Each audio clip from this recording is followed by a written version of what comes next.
Welcome to the Plain Talk Podcast. I'm your host, Rob Port. A little bit later in the show, Congressman Kelly Armstrong joins me as he does every week for his open, we used to call it, when I did this on the radio, we used to call it the open phones segment, but I guess it's not open phones anymore because there's no phones, but basically it's the segment he does every week, along with Senator Kevin Cramer, who does one as well, where they take questions from the audience. So if you want to submit those, you certainly can to rob@sayanythingblog.com, or if you follow me on social media, you can send me messages that way, Facebook, Twitter, easy to find, the blog's easy to find. I put up an open thread on the social media pages every week. So if you want to submit your questions that way too. But we've been getting quite a few questions every week now for the Congressman Armstrong and Senator Cramer, which I like. I'm glad.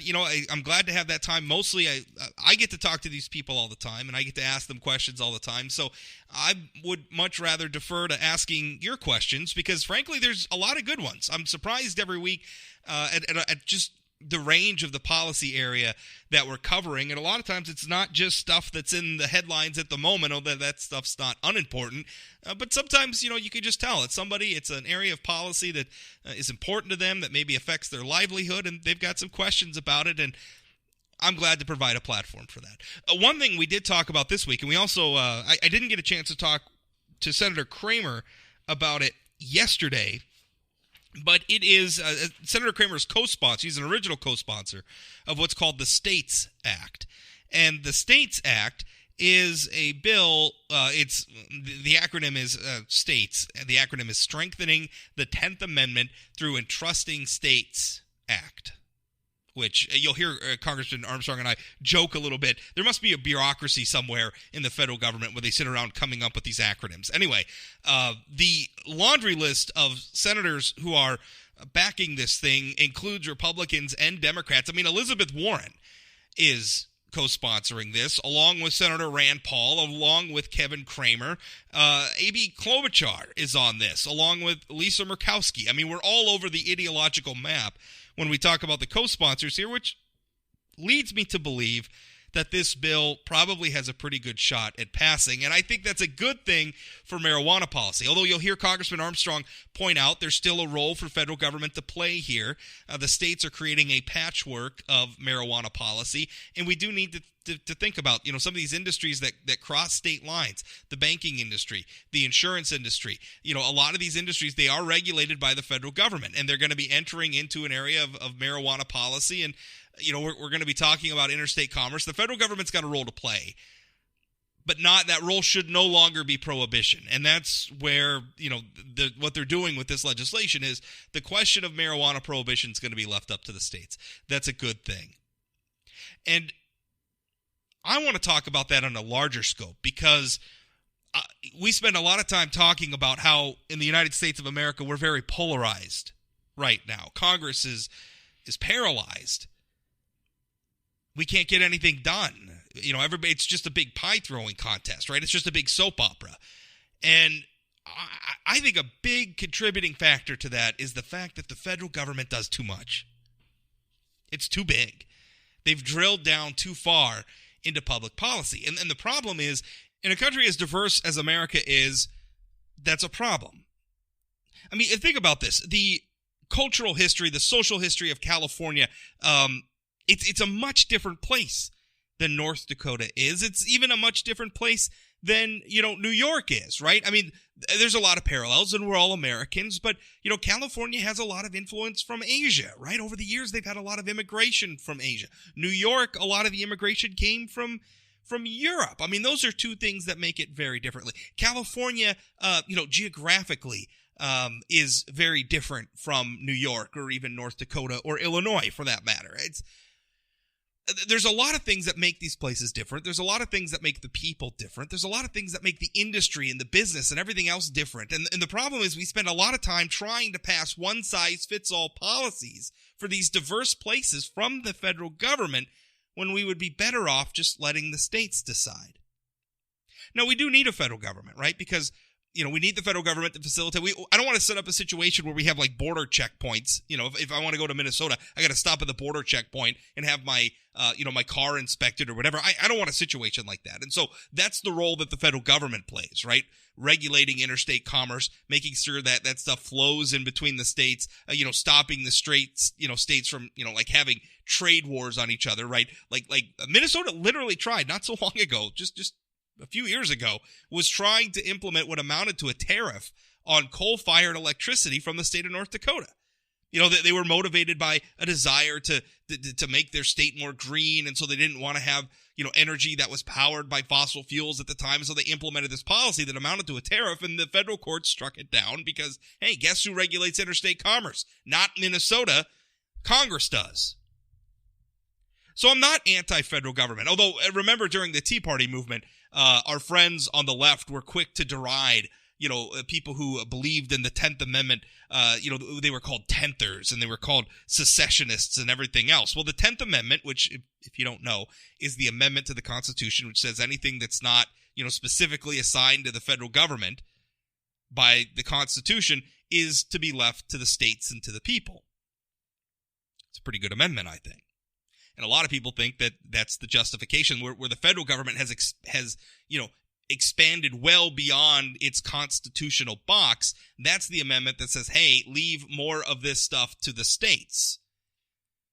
Now, unfortunately, this has been invoked by some people who are pushing some pretty ugly causes. For instance, slavery, right? States' rights was a big part of slavery, where the state, the southern states were saying, hey, federal government, butt out. If we want to have slavery, it's states' rights. No, I think that was an improper use of the states' rights argument. I don't think that they were right on the Constitution, but now and forever, states' rights and the 10th Amendment are associated with slavery and secession, which is why even in modern times, a lot of times when 10th Amendment people, stand up and say, hey, leave that to the states, they're derided as secessionists. That's where all that comes from. But I think it's good policy, right? I mean, just because it was invoked by people who are trying to promote slavery doesn't necessarily make the 10th Amendment argument a wrong one. And it doesn't make that design where we try to keep our federal government in its box and we leave a lot more of the governing to the states. It doesn't mean that that's wrong either. Wisconsin is a unique place.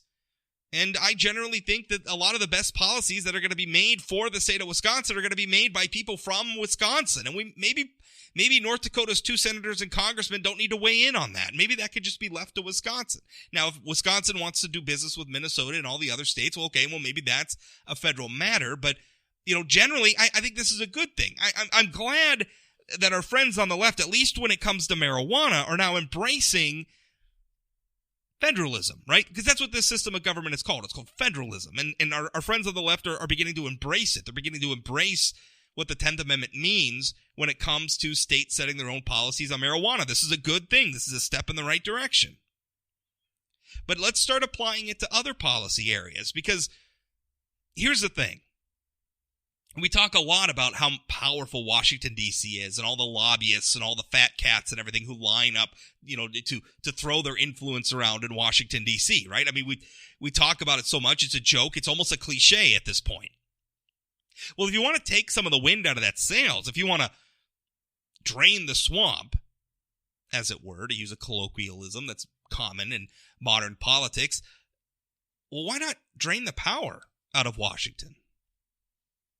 Because let's face it, if senators and congressmen and presidents have less power to sell, right, if they have less influence over policy, then they've got less to sell to the lobbyists and everybody else and all these other deep-pocketed interests that everybody's always complaining about all the time. Wouldn't that be a great thing if they just had less power? And if we drained that power back to the states, well, it would be distributed among the 50 state governments. Now, local politicians, state lawmakers and governors and everybody else, they're every bit as prone to being, corruptible or influenced as people in Washington, but at least they're closer to home. At least they're generally more accessible. And their power is diluted, right? I mean, if you're spreading the power of Congress out, something that the federal government's doing now, and you spread that out to 50 governors and 50 state legislatures, and 50 sets of executive branch offices that are elected in all the various states, well, now you've distributed that power. You've diluted that power a little bit, and you've made that power more accountable to the people. What's so bad about that?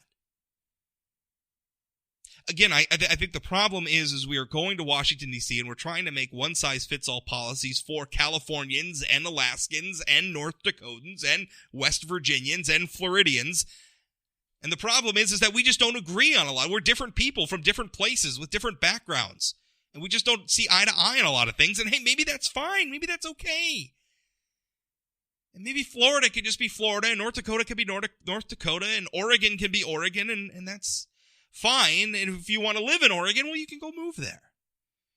Or if the policies in North Dakota aren't working out, well, you can go to South Dakota or Ohio. That, I think, is the beauty of federalism, right? It's the laboratories of democracy, as a former Supreme Court justice once called them, right? I mean, states can look at other states and mimic policy, right? What's working in West Virginia, well, maybe that'll work in North Dakota. We'll try it. We'll amend it a little bit to work in our state, and we'll try it here. Or you look at Colorado and you say, boy, what Colorado did, they really screwed up. That's not a good idea. We're not going to try that in our state.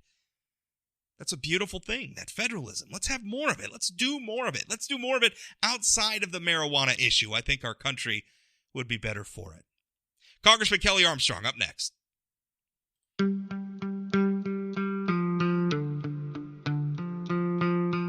This episode of the Plain Talk Podcast is brought to you by Energy of North Dakota. Oil and natural gas from North Dakota strengthens all of America. And through our abundance of talents, innovations, and technologies, energy responsibly produced here translates to worldwide economic stability. With producers and our communities working together, we're securing a sustainable future that generation after generation can build on. It's all happening right now with Energy of North Dakota. Learn more at energyofnorthdakota.com. Congressman Kelly Armstrong joins me as he does every week. Remember, if you want to submit, this is an interactive segment, so if you want to submit questions, you can to rob@sayanythingblog.com. You can send those anytime, night or day, doesn't matter. I'll keep them all, and I'll ask them the next time Kelly's on. Also, the day of, I put up social media threads on Facebook and Twitter. If you're following me there, Rob Port, Say Anything Blog, on both Facebook and Twitter. I'm pretty easy to track down. You can submit your questions there. And it's a real easy process. And we got about a half dozen questions for you this week, Kelly. But before we get to them, how the heck are you doing? I'm doing great. We just got through our first, just earlier this morning, we had our first select committee hearing on the climate. So it's been a bit, it's a busy week every week, but it's been a busy week. And now we're getting towards the end and get to go home tomorrow, see my wife and kids, and be right back at it on Monday morning. Yeah, well, that's the life of a congressman. Hey, I wanted to talk to you. Kevin Cramer is he sent out a press release, or actually forwarded a press release from Elizabeth Warren, and I you told me just before the show you're a co-sponsor on this, but I wanted to talk to you a little bit about it. It's called the States Act, and States stands for Strengthening the 10th Amendment Through Entrusting States Act. By the way, do you guys have like a bureaucracy there that comes up with these acronyms? Somebody's got to be sitting around all day coming up with this stuff. Yeah, and I haven't looked at the one that Senator Kramer's on yet, but the one over here is essentially, based on the fact that the federal government needs to start having a more realistic view of how they're regulating marijuana.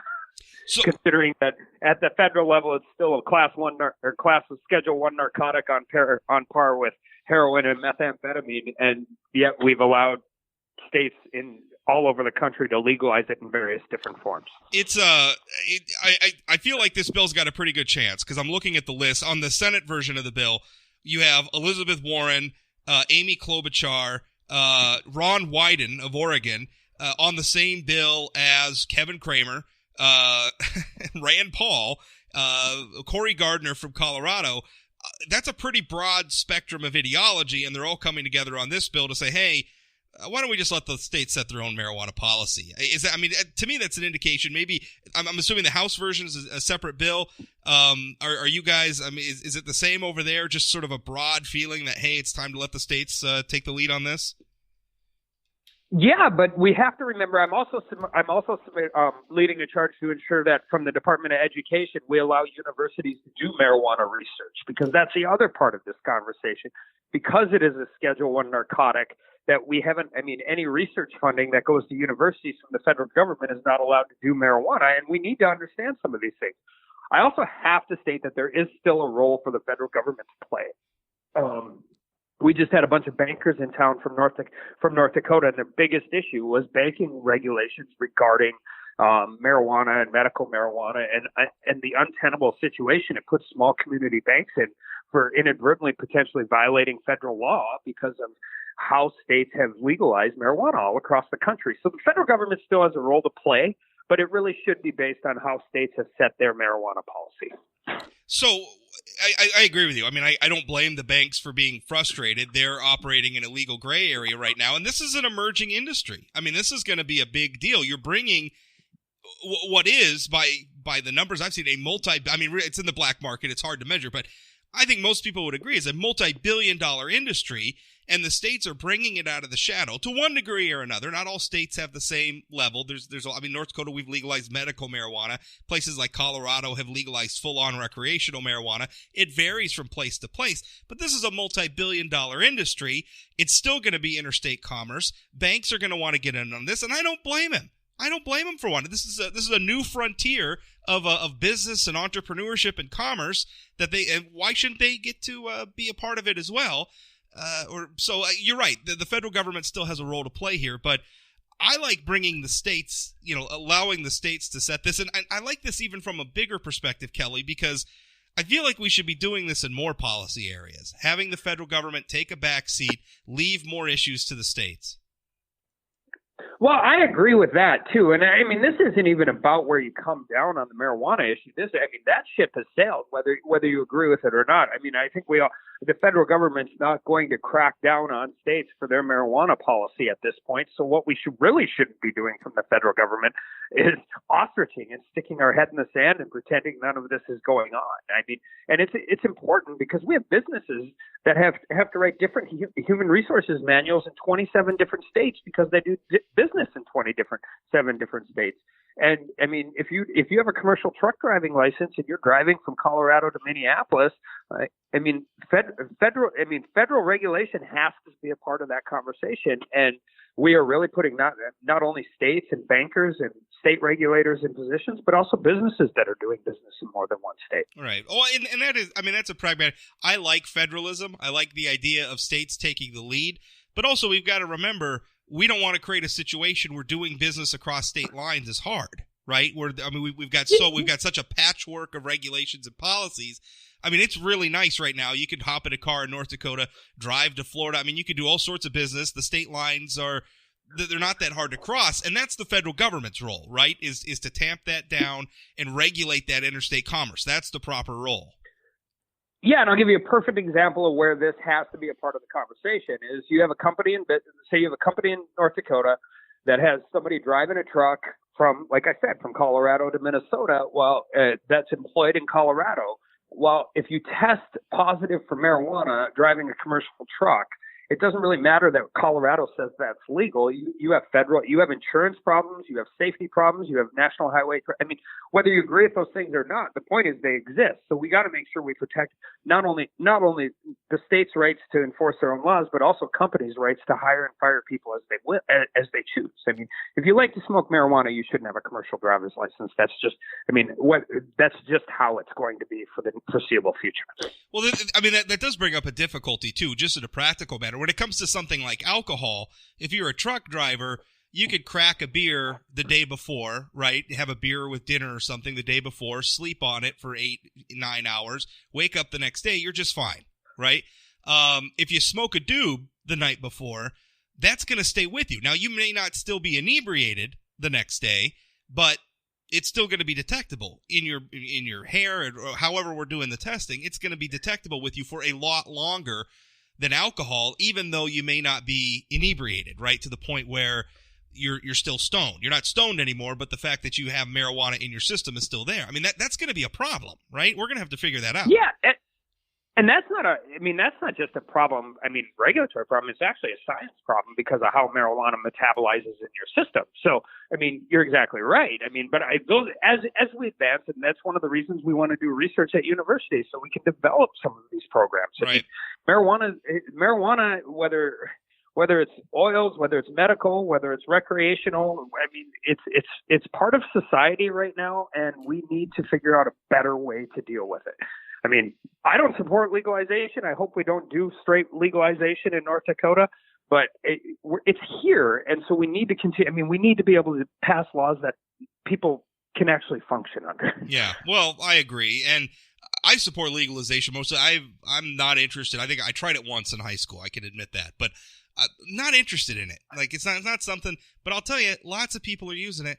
I know lots of people who use it who are perfectly professional, responsible people that are smoking marijuana. And, you know, I mean, the thing is, you reach a point, it's so prolific. Everybody who wants marijuana is already getting it. We may as well bring it out of the shadows and solve some of these problems in the light of day than what we're doing now, which is, I don't think is serving anybody good. Anyway, that's my case for legalization. But we could keep moving here. I also want to ask you about President Trump closing down the border. He has said that that's something he's considering doing. I asked Senator Kramer about it yesterday. He said he doesn't support it. What are your thoughts on it? Should we shut the border down? Should this be a tool in the president's basket? I don't think so. We need our trading partners in Mexico and Canada. We need them in the ag sector. We need them in the energy sector. We need them in the commerce sector. I support the border security. I support the border wall. I'll continue to fight for those things. But I think sometimes we hurt our friends more than when we intend to with these types of things. And I think that's exactly what would happen here.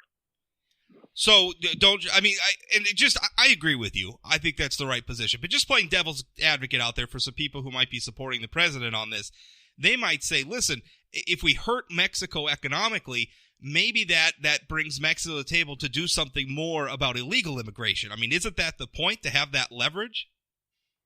I think there are a lot of different ways to put pressures on Mexico that don't affect our ag producers and not just our ag producers, anybody who trades. And through all of these conversations, and we do need to get Mexico to be more serious about this. We also have to remember that our two biggest trading partners in the world are Canada and Mexico. Sure. And we need to maintain those relationships, both for the import side and the export side. So if not this, then what are the other leverage points we could be using on Mexico to get them to take illegal immigration more seriously? Well, there are a lot of different ways we can deal with this, but I think the first thing is to get some unity behind the president here. I mean, when you're on a divided front and you have half of government that doesn't support the president, it's a lot harder to put pressure on other people. But at the same time, we need to continue to work forward to not only fund border security, fund the border wall, but get it built quickly, and then we can move into those conversations. But we need to support the president here at home first. This is simple. I mean, a unified front would be a lot stronger than a divided front. Going to go to some questions now from Facebook. Joshua asks, what was the motivation behind approving almost $500 million to help Europe pay for energy needs? Oh, that's a pretty simple. That's a simple conversation. That is in order to help their infrastructure out and realize that when our allies are dealing with their issues and they're not wholly dependent on Russia, it's a national security issue. It's an issue dealing with our partners and working forward on that. And we need to continue to support them as they're developing some of these things, so they're not wholly reliant on Russian natural gas. So that's basically helping them not be so dependent on Russia, basically trying to lure them away. Yeah. Maybe lure away is the wrong word, but yeah, that's not the right way to phrase it, but essentially, yes, helping them diversify, learning from what we've learned with over here, creating better trading partners for our liquefied natural gas, figuring out ways in which we could store it over there, but ensuring that our European allies aren't wholly dependent on Vladimir Putin and Russia for their primary source of energy. Josh has a follow-up question. Would you ever be on board for ending the illegal wars overseas or ending foreign aid to nations that scoff at the U.S.? Well, that's kind of a loaded question, but I think Congress needs to take more of a role in when we send our soldiers into harm's way. I have said this a lot. That's too big a decision for one person to make, but we also have to understand that the world is becoming a smaller and smaller place, and we need to ensure that we are involved in these areas over there so they don't come over here. Now, with regards to foreign aid, I think we have to look at this from a bigger, broader conversation. And what I mean by that is we are not very good at nation building in a uniform, which is why we should not have these never-ending deployments of troops. What we are good at nation building is helping countries develop democracies and help them figure out how to do how to run things better than they've done in the past, and that we need to continue to do because we create more trade allies, we create more people who understand that accepting an opposing view is a great way to run a society and not a terrible way to run a society, and then we build those countries up to a point where we don't have to, quite frankly, fight with them later.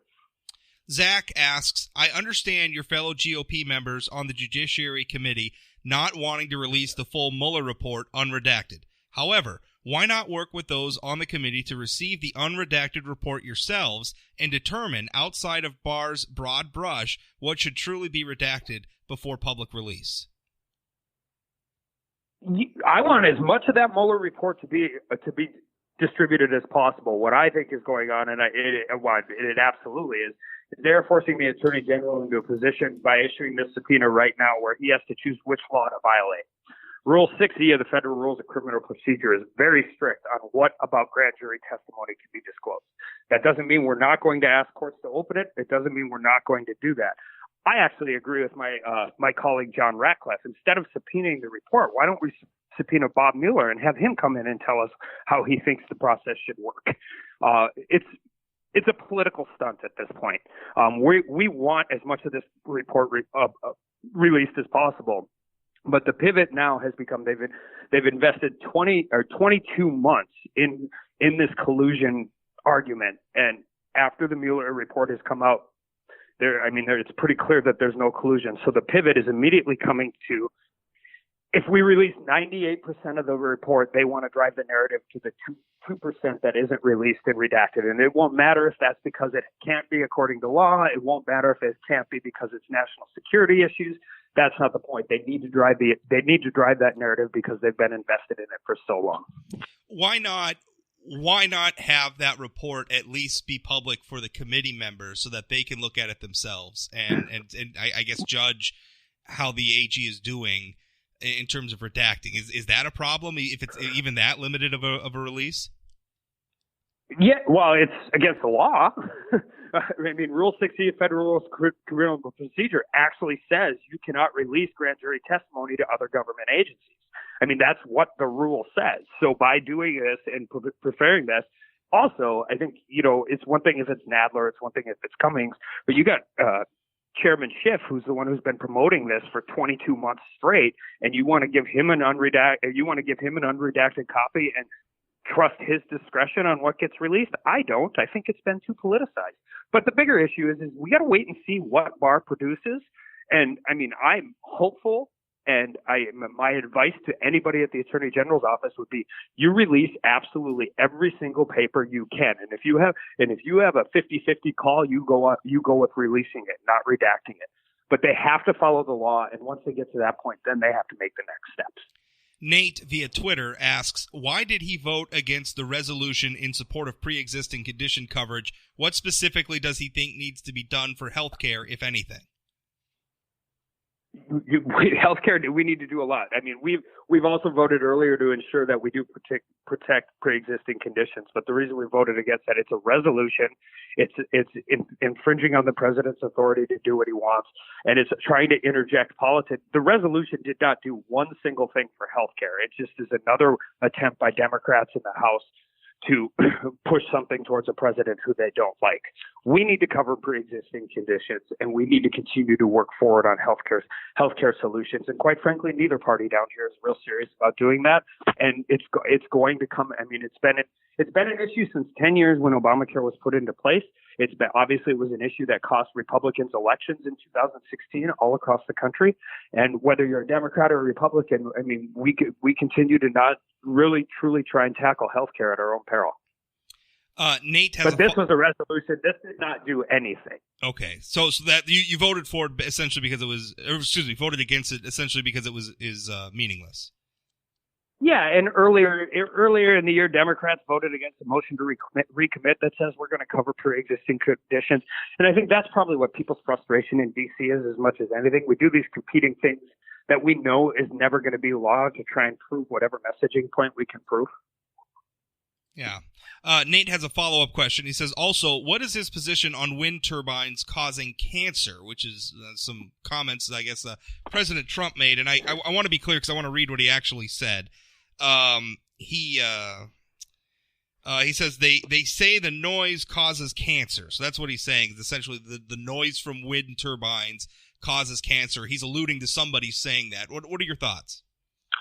Yeah, I think President Trump said it, and I think it was a joke in the course of a speech he was giving to an audience. So I think we all know wind turbines, the noise from wind turbines, while can be incredibly problematic, are not causing cancer. And then last question, Dawn says, asks via Twitter, do you see House leadership working for America this session or just focusing on their abject disappointment regarding the Trump investigations? Thank you for all you are working on for North Dakota. Yeah, I'm hoping we get some of this out of our system right now and can actually work towards things that are important. I'm hopeful. I'm on a bipartisan freshman group that is dealing with criminal justice and opioid addiction.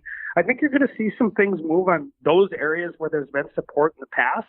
But, there's a lot of things we could be doing in oversight. There's a lot of things we could be doing in judiciary that actually truly help the American people, and I don't feel like we're doing many of them right now. So, unfortunately, being in the minority, we don't always get to control. Well, we never get to control what comes into committee or comes to the floor. But I'm hopeful we can get towards that. And I think you'll get some pressure from Democrats as well, because there's I don't know how many, but a lot of them running in the U.S. Senate for president, and they're going to want to run on something and not just against someone. So I'm hopeful that on at least some issues, I think we'll get something on pharmaceutical drug pricing. I think we'll continue to work on some patent reform and some regulation. But to be honest, on the big, large scale ticket items, I think we're not ready there as a divided Congress to come together. And I wish we were, but we're not. There is work that gets done in Congress. And I think it would be a valid criticism of the media to say that sometimes they focus a little bit, and maybe me too, focus too much on what the president tweeted most recently, or what Alexandria Ocasio-Cortez tweeted most recently, or what, so-and-so said about this person over here. I think sometimes we focus too much on the melodrama, and that obscures the fact that there is some work that gets done. Not as much as I think you or I would like, Kelly, but there are things that happen. They just don't get a lot of coverage. I agree, and I think that's a valid criticism of the media, and I think the valid criticism of Congress, which I'm a part of, and I will work to change as much as I can, is that we do get things done, and they're important things. But one, we don't celebrate them enough, and two, we spend too much time around the edges because the big issues are too hard to deal with in the partisan nature of this town, especially as we come into yet another presidential election. But we need to do a better job of that, and that means me, and that means everybody else too. Kelly, thanks for your time. Thanks, Rob.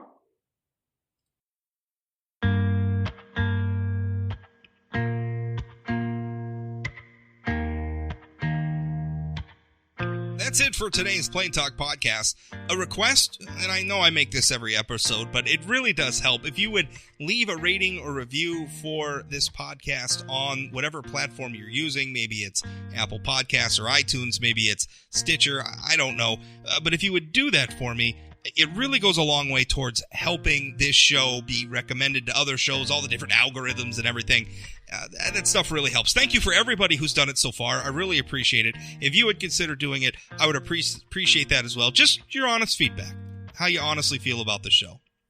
Also, if you have any feedback on the show, you can email me, rob@sayanythingblog.com. You can also send questions for our weekly guests, Congressman Kelly Armstrong, Senator Kevin Kramer. Certainly do that at rob@sayanythingblog.com. Follow me on social media. I'm Rob Port on Twitter, @RobPort. You can find me on Facebook. Say Anything Blog is on Facebook and Twitter as well. Follow those. Thank you for listening. We'll talk again.